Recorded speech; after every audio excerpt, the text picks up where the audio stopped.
Hi, I'm Kevin Eikenberry, and I'm here to help you unleash your potential as a leader and a human being. Welcome to Remarkable TV. Today's episode is about coconuts. Are you ready?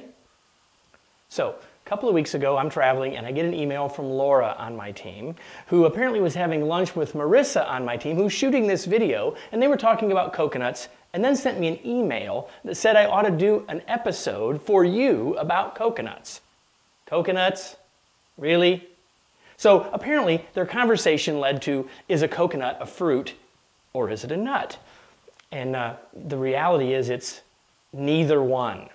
So unless you remember this from a botany class, you're probably not going to remember, but here's the thing.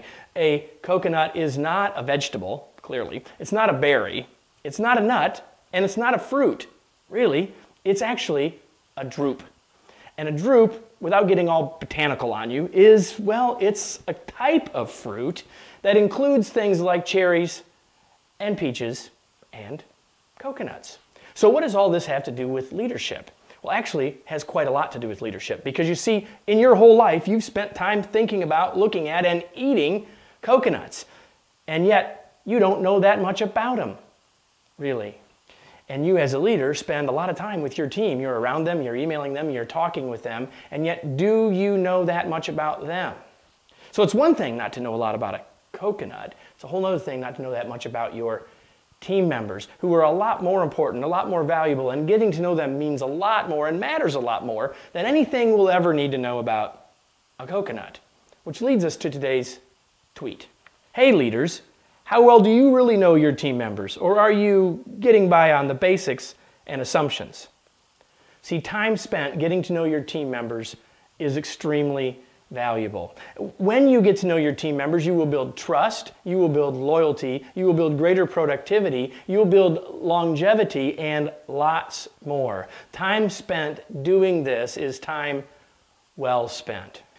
I hope that this has been a useful, valuable, and maybe even fun short episode for you. And if so, I hope that you'll choose to share it with some of your friends, neighbors, and colleagues. And if you do, when you share it with them, they'll be happy, I'll be happy, and you'll get the reflected glory, so everybody wins.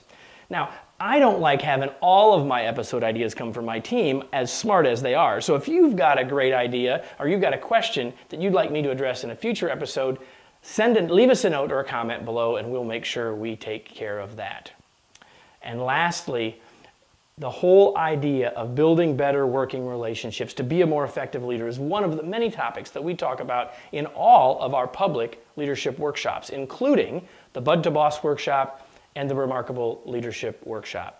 I hope that you'll choose to join us for either one of those based on whether you're relatively new in your role or have been at it for quite a long time. Either way, building relationships is just one of those things that we're going to talk about in these practical, impactful, and action-filled and interactive, fun workshops. I hope you'll learn more by clicking one of the links below to learn more about that, and I hope that you'll join me or one of my trainers at a future event.